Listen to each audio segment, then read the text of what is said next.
Assalamualaikum warahmatullahi wabarakatuh. Kembali lagi di channel Radio Horor.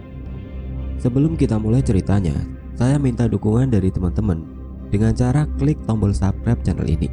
Dan jangan lupa nyalakan juga lonceng notifikasinya, agar teman-teman semua tidak ketinggalan cerita-cerita baru dari channel ini. Untuk kisah kali ini, ada sebuah cerita yang diambil dari akun Twitter yang bernama @rian_nurfajri. Dan untuk kisah yang akan saya bawakan kali ini, yaitu kisah yang berjudul Harusnya Malam Itu Saya Pulang. Bagi teman-teman yang ingin baca langsung cerita ini, nanti silahkan saja kunjungi akun Twitter beliau, yang nanti linknya akan saya sertakan di kolom deskripsi. Dan seperti apa untuk kisah kali ini, langsung saja kita simak berikut ini.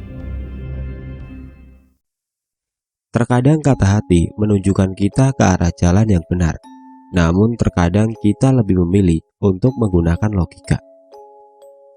Selamat sore mas, Mas Rian ya? Oh iya pak, betul. Mari mas, masuk. Gua masuk, untung ramah drivernya, jadi enak buat diajak ngobrol nanti. Bapak-bapak yang mungkin umurnya sekitar 40-an. Beliau cerita rumahnya di Bekasi dan biasa ambil orderannya di daerah Jakarta.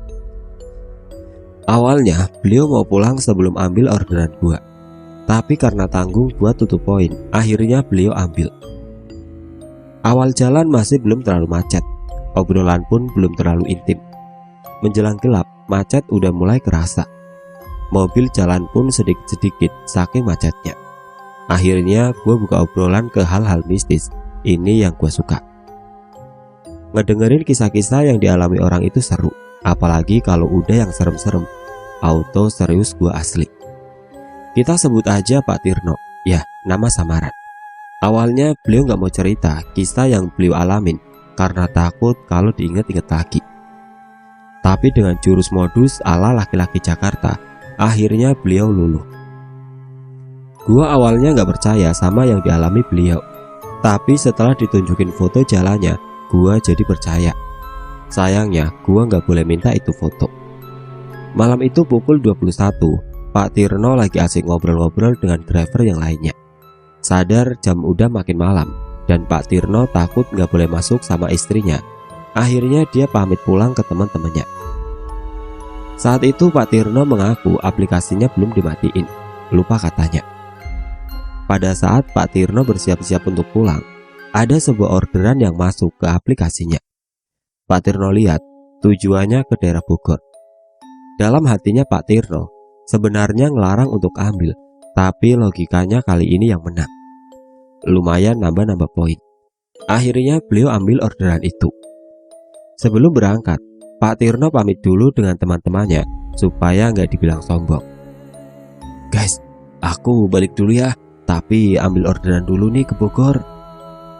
Temennya yang dengar omongan Pak Tirno langsung protes karena waktu udah malam, jadi lebih baik pulang saja. Tapi Pak Tirno entah kenapa malam itu kerasan mau ambil orderan itu. Walaupun teman-temannya udah ngelarang, tapi beliau nggak peduli. Sebelum berangkat, teman-temannya pesan ke dia buat hati-hati di jalannya. Nggak lupa juga kalau ada apa-apa, buat kabarin mereka via grup WA. Pak Tirno ngangguk-ngangguk dan langsung meluncur ke titik penjemputan. Pak Tirno lihat titik penjemputan di jembatan Ancol. Di situ beliau nggak curiga sama sekali. Katanya udah pernah ambil orderan dari situ, tapi alhamdulillah baik-baik saja dan nggak ada yang aneh. Tapi malam ini akan berbeda dan akan buat Pak Tirno berpikir-pikir lagi buat ambil orderan malam hari. Saat udah deket dengan titik jemput, Pak Tirno telepon orang itu buat mastiin lokasi dan pakaian apa yang dipakai. Selamat malam mbak, ini lokasi jemputnya pas di jembatan ya? Iya pak.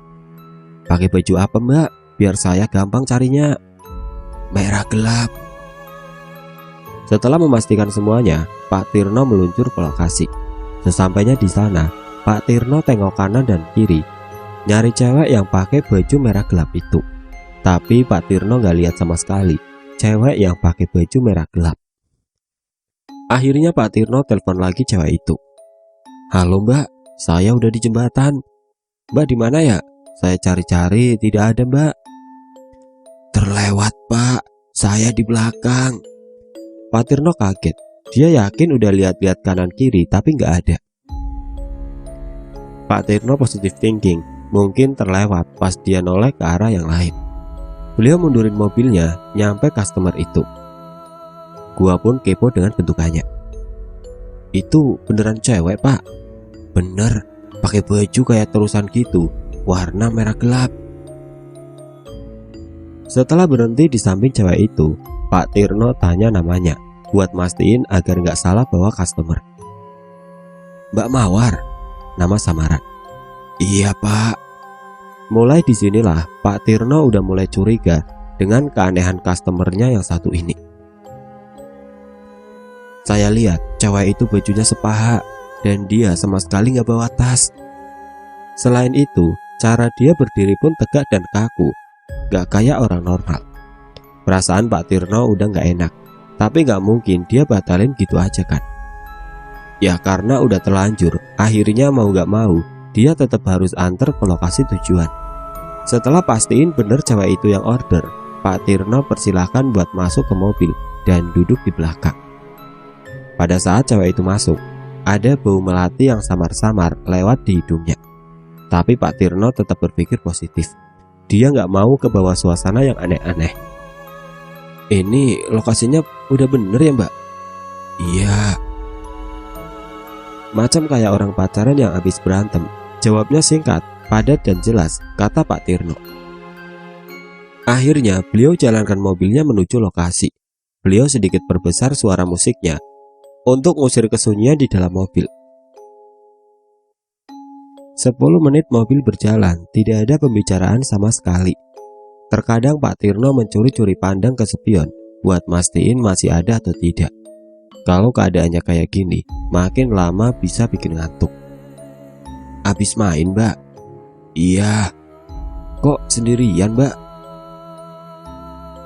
Di sini nggak dijawab sama cewek itu. Ya akhirnya Pak Tirno diam lagi karena bingung nggak ada bahan pembicaraan. Terlebih jawaban dari itu cewek hanya sekedar dan tidak ada balasan. Mobil Pak Tirno udah masuk ke jalan tol. Pak Tirno kembali mencoba membuka obrolan dengan cewek itu. Mbak, ini ongkos tolnya nanti disatuin dengan biaya antarnya ya? Iya. Kuliah, Mbak? Atau udah kerja? Iya. Iya apa, Mbak? Kuliah? Iya. Baiklah, di sini Pak Tirno sudah menyerah.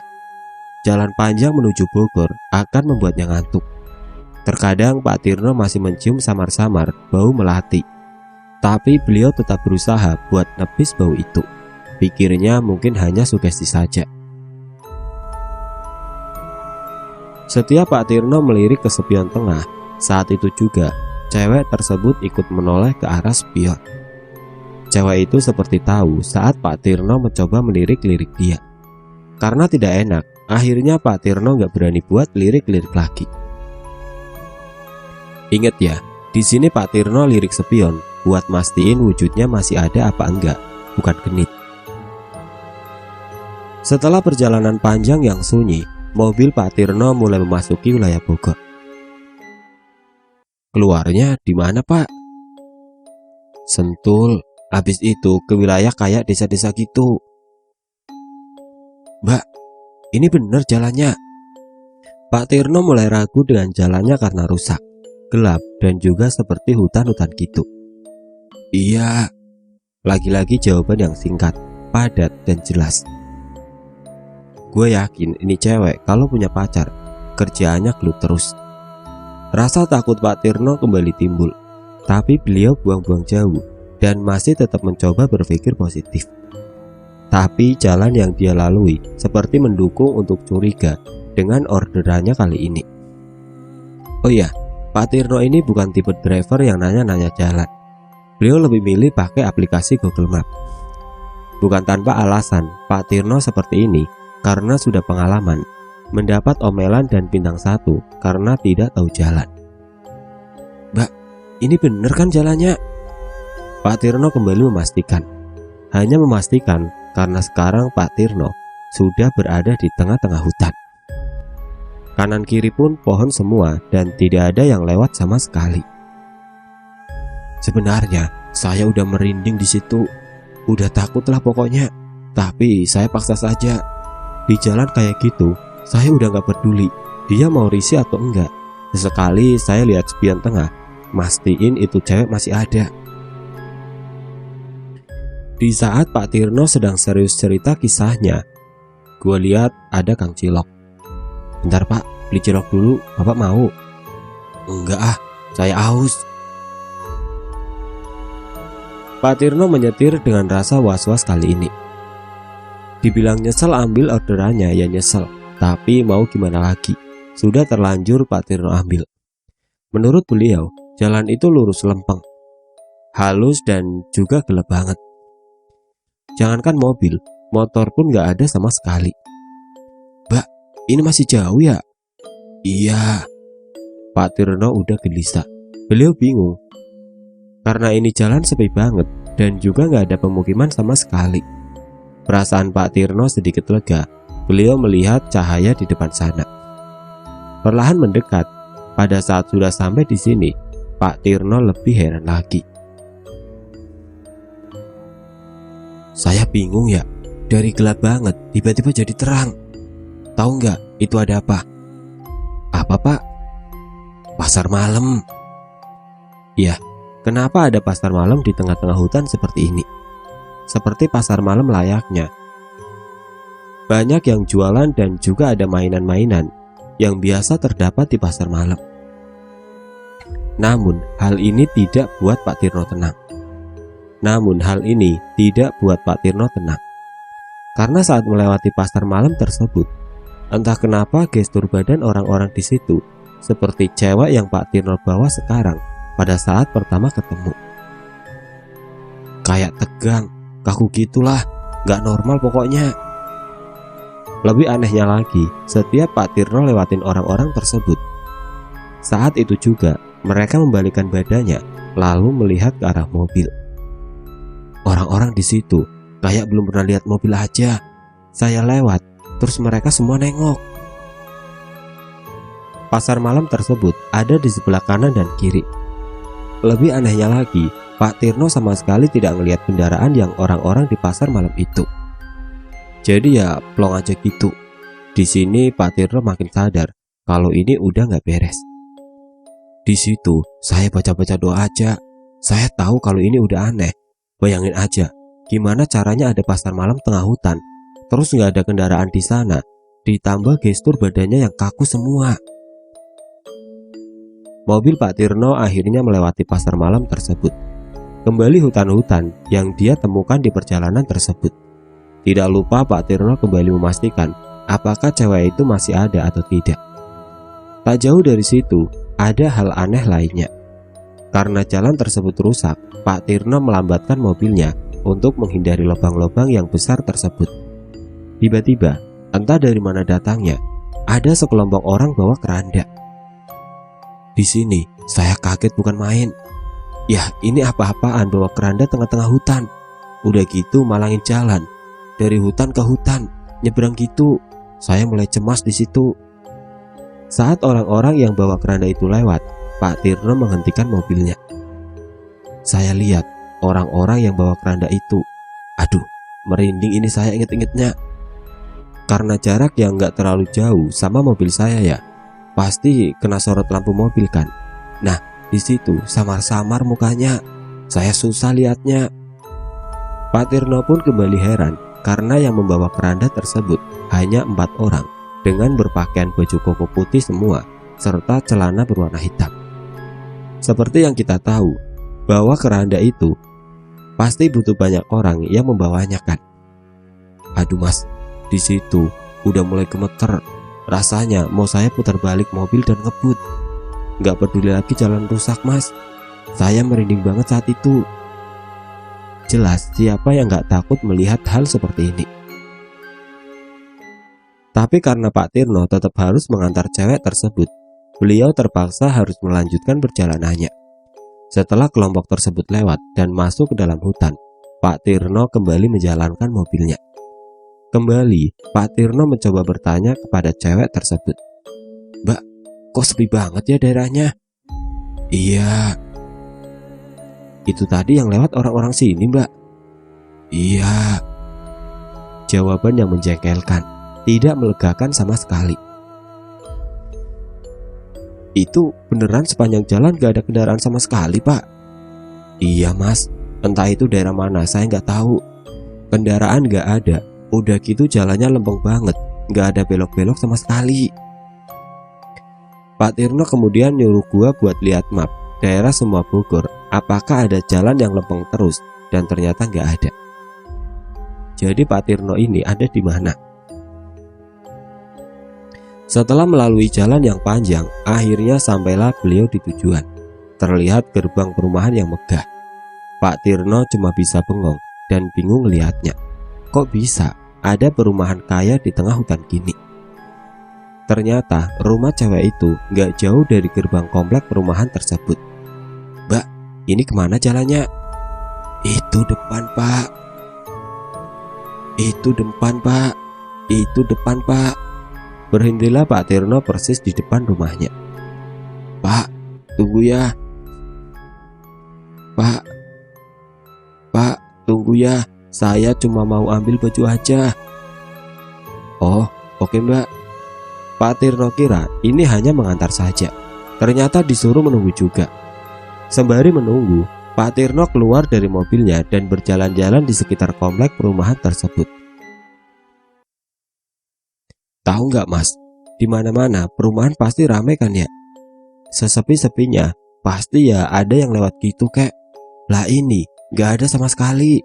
Pos security-nya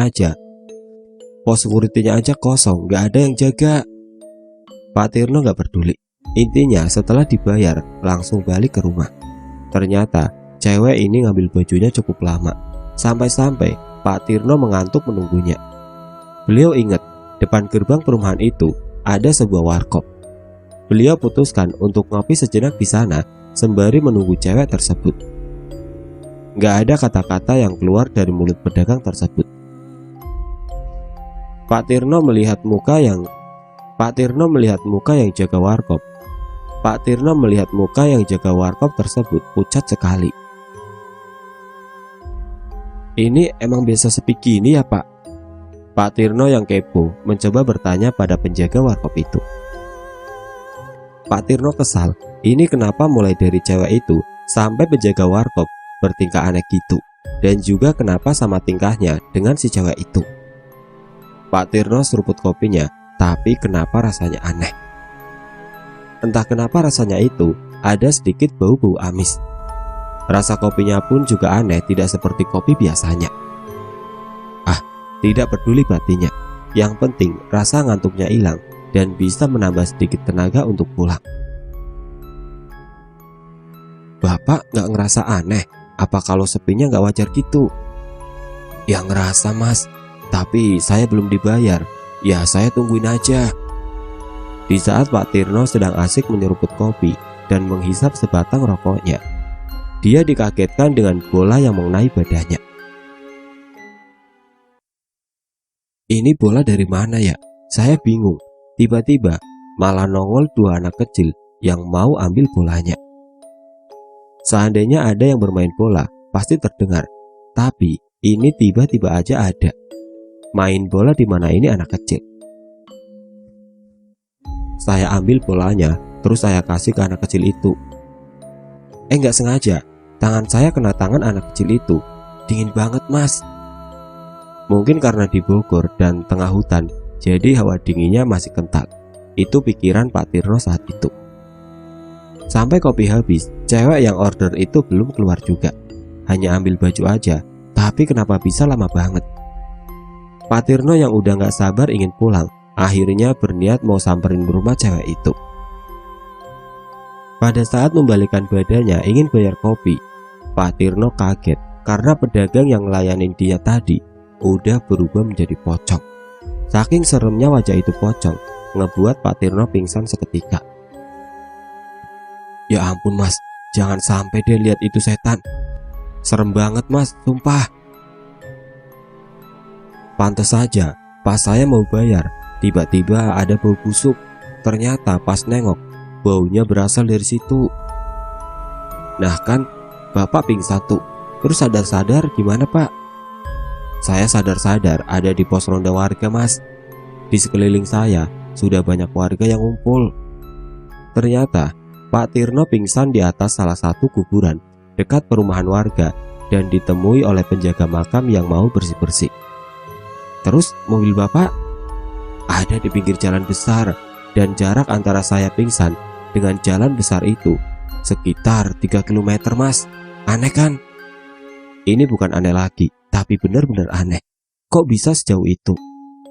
Padahal Pak Tirno jalan dari mobil ke warkop itu deket, gak sampai 200 meter. Pada saat Pak Tirno kembali ke mobilnya, kondisinya itu udah parah, baret di bodi kanan dan kiri, ban penuh dengan lumpur juga. Setelah ditanya-tanya oleh warga, Pak Tirno pamit izin untuk pulang ke rumahnya. Di perjalanan, Pak Tirno membuka aplikasinya dan histori pemesanan cewek semalam ternyata tidak ada sama sekali, alias hilang begitu saja. Jadi semalam Pak Tirno mengantar siapa? Usut punya usut, ternyata Pak Tirno adalah driver online ke-6 yang mengalami hal itu dan berakhir di atas kuburan yang sama. Pak Tirno sampai mau memfoto kuburan tersebut, tapi dilarang oleh warga sekitar. Pak Tirno pun mengecek jok belakang bekas cewek tersebut duduk. Tahu ada apa? Gak ada apa-apa.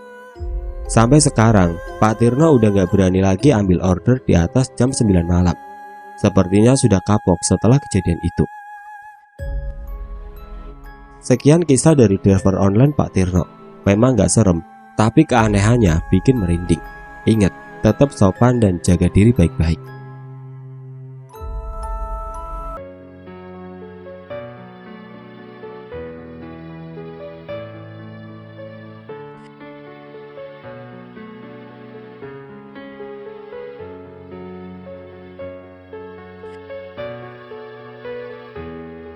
Oke teman-teman, seperti itulah akhir dari kisah ini. Bagaimana menurut kalian tentang kisah ini? Tulis komentar kalian di kolom komentar. Dan bagi teman-teman yang baru bergabung, jangan lupa untuk like, komen, share, serta subscribe channel ini. Dan nantikan kisah-kisah horor berikutnya tetap di channel Radio Horor. Wassalamualaikum warahmatullahi wabarakatuh.